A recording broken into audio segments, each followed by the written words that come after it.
Hello hi అండి. ఈరోజు recipe వచ్చేసి గులాబ్ జామ్ ఎలా చేసుకోవాలో చూద్దామండి. నేనైతే పావు కేజీ పిండి తీసుకున్నానండి. పావు కేజీ దానికి టేస్ట్కి సరిపడా 3 యాలకులు తీసుకున్నాను. పిండి అయితే బాగా కలుపుకోవాలండి.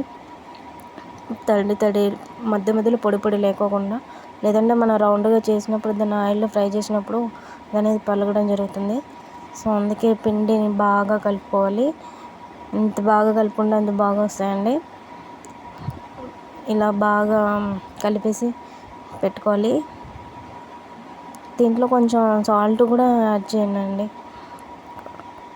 అప్పుడు గులాబ్ జామ్ అనేది కొంచెం ఉప్పుగా బాగుండేది.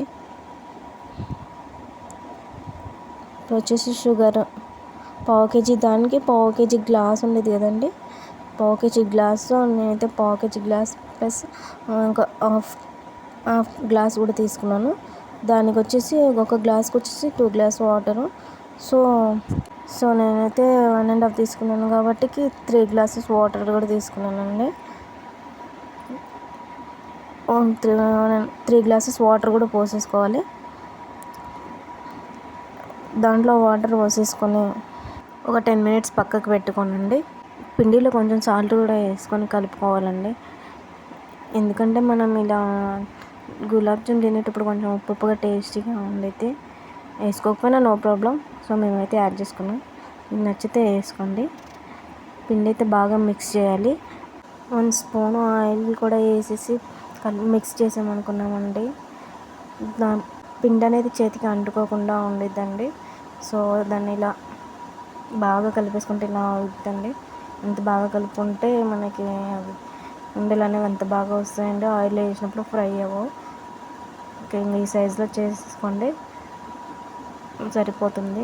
మీడియం సైజులో ఉంటుంది కండి. అన్నీ చేసేసుకోవడం అయితే అయిపోయింది. ఇలా చేసేసుకొని పక్కకు పెట్టేసుకొని ఇంకా స్టవ్ పైన ఆయిల్ పెట్టేసుకోవాలి. ఆయిల్ వేయటెక్కాక లో ఫ్లేమ్లో పెట్టుకోవాలి. ఒక్కొక్కటి వేయండి, స్లోగా వేయండి. స్లోగా అయితేనే అవి పగిలిపోకుండా ఉంటాయండి. అవి పగిలినట్టు వచ్చాయనుకోండి, అది మనం ఉండ అనేది సరిగ్గా చేయనట్టు. మధ్యలో పిండి ఉంటే అలానే అవుతుందండి. సో స్టవ్ స్లో ఫ్లేమ్లో పెట్టుకొని కొంచెం ఫ్రై చేయాలి. రెడ్ కలర్ వచ్చే వరకు కొంచెం మధ్యలో ఇలా కలుపుతూ ఉండండి. అతుక్కుంటాయి. ఆయిల్ హీట్ ఎక్కాక వేసాం కాబట్టి నో ప్రాబ్లం అండి. మ్యాక్సిమం అతుకోవు, సమ్ టైమ్స్ అలా అతుక్కుంటూ ఉంటాయి. సో అలా చేసాక ఇవన్నీ రెడ్ కలర్లో వచ్చాక తీసేసుకోవాలండి.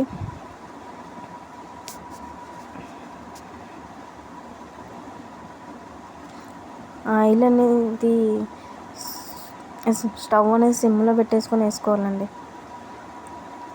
లేదు, లో ఫ్లేమ్లో పెట్టుకొని మంచిగా రెడ్ కలర్ వచ్చేసాక వేరే ప్లేట్లోకి ఒక బౌల్లోకి సపరేట్గా తీసుకొని పెట్టుకోవాలండి. ఇవి ఓకే, రెడ్ కలర్ వచ్చాయి కదండి.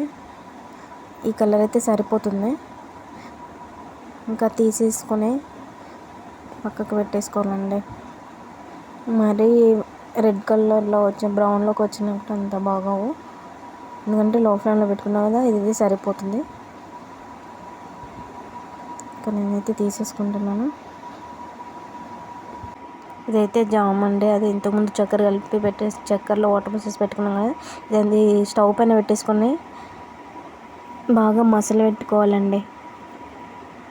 ఒక 10 మినిట్స్ ఇలా మసలాక పాకమేం అవసరం లేదండి. దీనికి జస్ట్ అలా చక్కెర అనేది మెల్ట్ అయిపోతే చాలండి.